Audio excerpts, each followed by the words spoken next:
मित्रांनो, तुझेच मी गीत गात आहे या मालिकेच्या आजच्या भागामध्ये आपण पाहणार आहोत. मल्हार घरी येतो तेव्हा मंजुळा विचारते, स्वरा तुम्हाला भेटली का? ती काय म्हणाली? तुमच्याशी काही बोलली का? तिने आपल्याला फोन का नव्हता केला? ती काही आपल्यापासून लपवते असं तुम्हाला वाटलं का? असं मंजुळा आता घाईनेच मल्हारला विचारत असते. मल्हार म्हणतो, मला स्वरा नाही भेटली. तिला न भेटता, तिला न पाहताच मी परत आलो. आणि ते ऐकून सर्वांनाच मोठा धक्का बसतो. तर इकडे सनी घरातील जो नोकर असतो त्याला विचारतो, तू अजून स्वरा बेबीला ज्यूस दिला नाहीस का? त्यावर तो नोकर सांगतो, नाही साहेब, माझ्याकडून चुकून ना तो ज्यूस खाली सांडला, म्हणून दुसरा ज्यूस आणण्यासाठी मी बाहेर आलो. त्याच वेळेला सनीचं लक्ष टेबलवर ठेवलेल्या त्या माउथ ऑर्गनकडे जातं. तेव्हा सनीला मोठा धक्का बसतो. रागाच्या भरात तो सनकन त्या नोकराच्या एक कानाखालीच मारतो. तर इकडे निरंजन मामा आणि विजय एका हॉस्पिटलमध्ये आलेले असतात आणि डॉक्टरांना सांगतात की आम्हाला DNA टेस्ट करायची आहे. त्यावर ते डॉक्टर विचारतात, तुम्ही सॅम्पल्स आणलेत का? विजय सांगतो, हो, आम्ही दोन्हीही सॅम्पल्स आणले आहेत. त्यावर आता डॉक्टर सांगतात की हे सॅम्पल्स ना तुम्ही रिसेप्शनला सबमिट करा, मग तुमच्या मोबाईलवर तुम्हाला तुमचे रिपोर्ट्स पाठवले जातील. त्याच वेळेला तिथे एक व्यक्ती असतो, तो विजय आणि निरंजन मामांवर बारीक लक्ष ठेवून असतो. तर इकडे विजय त्या डॉक्टरांना थांबवत म्हणतो, खरं तर हा DNA रिपोर्ट ना यांच्याशी मॅच झाला पाहिजे. तेव्हा डॉक्टर म्हणतात, जे सॅम्पलमध्ये असणार ना तेच DNA रिपोर्टमध्ये येणार. तेव्हा विजय म्हणतो, डॉक्टर, आम्हाला माहिती आहे की हे DNA रिपोर्ट मॅच होणार नाही आणि म्हणूनच तुम्ही यांच्या मुलाचे आणि यांचे DNA रिपोर्ट मॅच करून द्या. हवं तर आम्ही तुम्हाला हवे तेवढे पैसे देतो, परंतु हे सिद्ध झालं पाहिजे की हा यांचाच मुलगा आहे म्हणून. तर ते ऐकून डॉक्टर चिडूनच म्हणतात, तुम्ही हे काय बोलताय? आमच्याकडे असं काहीच होत नाही. तुम्ही आता इथून जाता की मी पोलिसांना बोलावू? म्हणून वॉर्डबॉय कदमला बोलावत डॉक्टर विजय आणि निरंजन मामांना तेथून बाहेर काढण्यासाठी सांगत असतात. तर आता निरंजन मामा मुद्दामच त्या वॉर्डबॉय समोर विजयला म्हणतो, असं जर काही असेल ना तर मी तुमच्या मुलाला माझ्या घरी ठेवून घेणार नाही, त्याला पुन्हा एकदा अनाथ आश्रमामध्ये पाठवून देईल. तेव्हा विजय म्हणतो, अहो मामा, पैसे असतील ना तर सगळं होतं, आपण दुसऱ्या एखाद्या हॉस्पिटलमध्ये जाऊयात. तेव्हा आता जो कदम वॉर्डबॉय असतो तो विजय आणि मामांना थांबवतो. तर इकडे क्षमा धक्क्यानेच मल्हारला विचारू लागते की स्वरा तुम्हाला का नाही भेटली? त्यावर मल्हार सांगतो की शुभंकरने नाही भेटू दिलं. आई विचारतात, अरे पण का? तर मल्हार सांगतो, आई, त्या शुभंकरला असं वाटतंय की आपण जर पुन्हा पुन्हा स्वराला भेटलो तर ती आपल्यापासून इमोशनली डिटॅच नाही होऊ शकणार आणि ती आनंदात आहे असंही तो सांगत होता. तेव्हा मंजुळा चिडूनच विचारते, कशावरून? तो शुभंकर तुमच्याशी खोटं बोलला नसेल आणि मला नाही वाटत की स्वरा तिकडे आनंदात असेल म्हणून. साहेब, तुम्ही स्वराला भेटायलाच हवं होतं आणि त्या शुभंकरला कळायला नको का? स्वरा इतके दिवस ज्या घरामध्ये राहिली त्या घरातल्या लोकांना त्याने भेटू का दिलं नसेल? तर मल्हार म्हणतो, मंजुळाबाई, शुभंकर स्वराचा बाप आहे, तिच्यावर फक्त त्याचाच हक्क आहे, मी स्वराचा कोणीच नाही. तेव्हा मंजुळा चिडूनच विचारते, कोणीच नाही म्हणजे? अहो, तुम्ही स्वराचे गुरुजी आहात. मल्हार म्हणतो, परंतु एक बाप होण्याच्या नात्याने आपल्या मुलीला कोणी भेटावं कोणी नाही हा फक्त त्याचाच निर्णय असेल.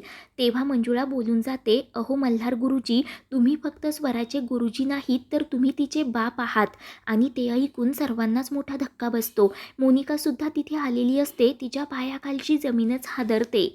तर इकडे शुभंकर चिडूनच त्या नोकराला विचारत असतो, हे माउथ ऑर्गन मी तुला दिलं होतं ना, मग हे टेबलवर कसं आलं? एकदा सांगितलेलं तुला कळत नाही का? तेव्हा तो नोकर सांगू लागतो, हे माउथ ऑर्गन माझ्या खिशामध्येच होतं, परंतु जेव्हा स्वरा बेबीच्या रूममध्ये ते ज्यूस सांडलं ना तेव्हा ते पुसता पुसता माझ्या खिशातून खाली पडलं आणि स्वरा बेबीने ते पाहिलं. त्या मला विचारत होत्या की माझे गुरुजी आले होते का? मी त्यांना सांगितलं की तुमच्या रूममध्ये जो फोटो आहे ना ते मगाशी इथे आले होते. तर ते ऐकून शुभंकर पूर्णपणे हादरतो. आत्ताच्या आत्ता इथून चालता हो, म्हणून तो नोकरावर खूप चिडतो. त्याच वेळेला शुभंकरचे 2 बॉडीगार्ड तिथे येतात. ते विचारतात, साहेब, काही प्रॉब्लेम झाला का? शुभंकर म्हणतो, तुम्ही दोघेजण बाहेर असताना स्वरा या हॉटेलमधून बाहेर पडलीच कशी? म्हणून आता शुभंकर स्वराचा शोध घेण्यासाठी लगेच बाहेर पडतो. तर इकडे हॉस्पिटलमधील कदम विजय आणि मामाला म्हणतो की तुम्हाला हवा तसा रिपोर्ट बनवून मिळेल, परंतु तुम्हाला 5 लाख रुपये द्यावे लागतील. विजय सांगतो आम्हाला खोटा नाही तर खरा वाटला पाहिजे असा रिपोर्ट हवा. त्यावर तो कदम सांगतो एकदम ओरिजिनल वाटणार असाच रिपोर्ट मी तुम्हाला देणार, आणि हे काम मी काय पहिल्यांदा करत नाही, या अगोदर खूप वेळा केलं आहे. आणि ते ऐकून निरंजन मामा चिडूनच त्या कदमची कॉलर पकडत विचारतो, खरं सांग, स्वराचा रिपोर्ट तूच बनवला होतास ना?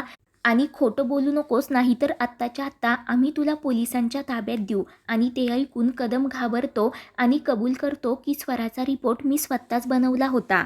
तेव्हा विजय विचारतो, हा रिपोर्ट बनवण्यासाठी तुझ्याकडे कोण आलं होतं? त्यावर तो कदम सांगतो की मल्हार कामत. आणि मामा पुन्हा त्याला मारू लागतात. विजय म्हणतो कदाचित शुभंकरने मल्हारचं नाव वापरून हा रिपोर्ट काढला असेल.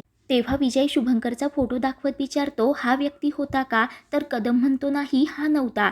तेव्हा विजय त्याला मल्हारचा फोटो दाखवत विचारतो, हा होता का? तर कदम म्हणतो हो, हाच होता. तर इकडे मंजुळा शब्द बदलवत म्हणते, मल्हार गुरुजी, तुम्ही स्वराचं सर्वस्व आहात. आणि त्याच वेळेला मल्हारला शुभंकरचा फोन येतो. तो चिडूनच विचारतो, मल्हार माझी मुलगी कुठे आहे? तर मल्हार धक्क्यानेच म्हणतो, स्वरा कुठे आहे म्हणजे? ते मला कसं माहिती असेल? तेव्हा शुभंकर म्हणतो, मी तुला प्रेमाने सांगितलं होतं की स्वराला भेटायचं नाही, तरीही तू स्वराला कसा भेटलास? त्यावर मल्हार म्हणतो, तुझी काही ही बोलायची पद्धत आहे का? मी स्वराला भेटलो वगैरे नाही, आणि स्वरा कुठे आहे ते मला कसं माहिती असेल? तेव्हा शुभंकर मल्हारला स्वरा रूमवरून गायब झाल्याचं सांगतो. ते ऐकून सर्वांनाच मोठा धक्का बसतो. तर मल्हार चिडूनच विचारतो, अशी कशी गायब झाली? अरे स्वरा तुझी जबाबदारी होती ना, तुला तिला नीट सांभाळता आलं नाही? अरे इथून जाताना तर मोठ्या बाता मारत होता, मी हे करेल, मी ते करेल. आणि इथेच जर अशी परिस्थिती आहे तर US ला गेल्यानंतर तू एकटा काय करणार आहेस? माझ्या स्वराला जर काही झालं ना? तेव्हा इकडून शुभंकरसुद्धा चिडून म्हणतो, ती तुझी मुलगी नाही तर शुभंकर ठाकूरची मुलगी आहे, आणि तू तिचा कोणीच नाही आहेस. मला खात्री आहे की तूच माझ्या स्वराला गायब केलं असणार. मल्हार म्हणतो, अशा फालतू बाता करण्यात मला अजिबात इंटरेस्ट नाही. आपल्याला लवकरात लवकर स्वराला शोधायला हवं. आणि त्याच वेळेला स्वरा तिथे येते आणि मल्हार गुरुजी असं मोठ्यानेच ओरडते. तिला पाहून सर्वजण खूपच खुश होतात.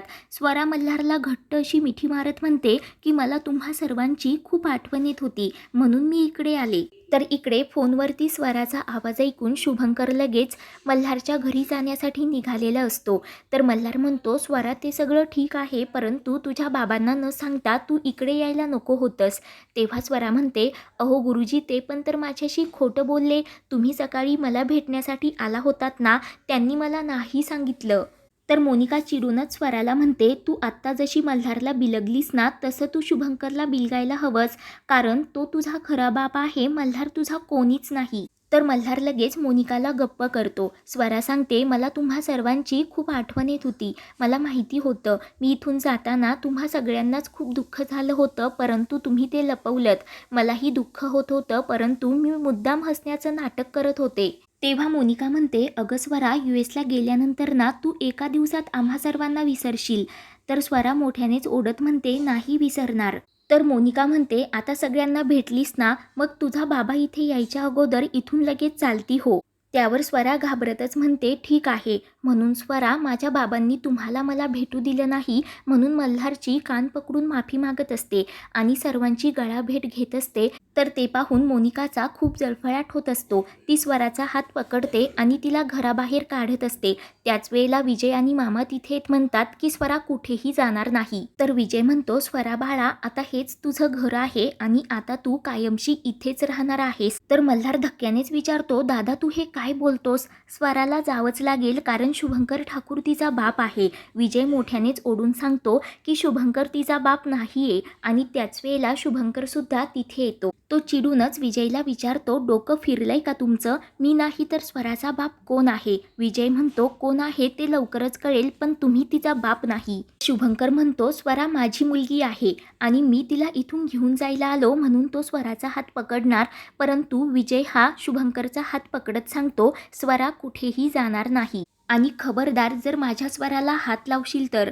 तेव्हा मल्हार म्हणतो, दादा हे काय करतोस? सगळं तर सिद्ध झालं आहे ना, DNA रिपोर्ट वगैरे. तर विजय म्हणतो, हा DNA रिपोर्ट खोटा आहे. तो चिडूनच म्हणतो, शुभंकर ठाकूर, मल्हारचं नाव वापरून तुम्ही हा DNA रिपोर्ट कसा मिळवला ना, ते आम्हाला चांगलंच ठाऊक आहे.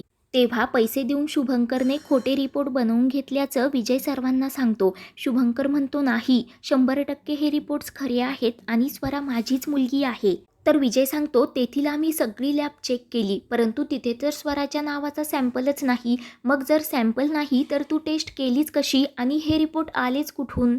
असं खोटं बोलताना तुला लाज वाटत नाही का? आणि ज्या माणसाला पैसे देऊन तू हे रिपोर्ट्स बनवून घेतले ना, त्याने सगळं काही कबूल केलं आहे. तर शुभंकर म्हणतो मी कसा आहे काय आहे माझं मला माहिती आहे. मी माझ्या मुलीला न्यायला आलो आणि मला कोणीही थांबवू शकत नाही. तर मल्हार म्हणतो स्वरा या घरातील मुलगी आहे आणि या घरातीलच मुलगी राहणार. मग आता तुला काय करायचं ना ते करून घे. तेव्हा मोनिका खूप घाबरलेली असते, तिला घामच फुटतो. तर पुढील भागामध्ये शुभंकर म्हणतो तुम्ही माझ्यातील सैतानाला जागं केलं आहे, आता लढायला तयार हो. मल्हार म्हणतो ठीक आहे, आता मी पण बघतो तू काय करतोस ते. तर पुढील भागांच्या अपडेटसाठी चॅनलला सबस्क्राईब करा.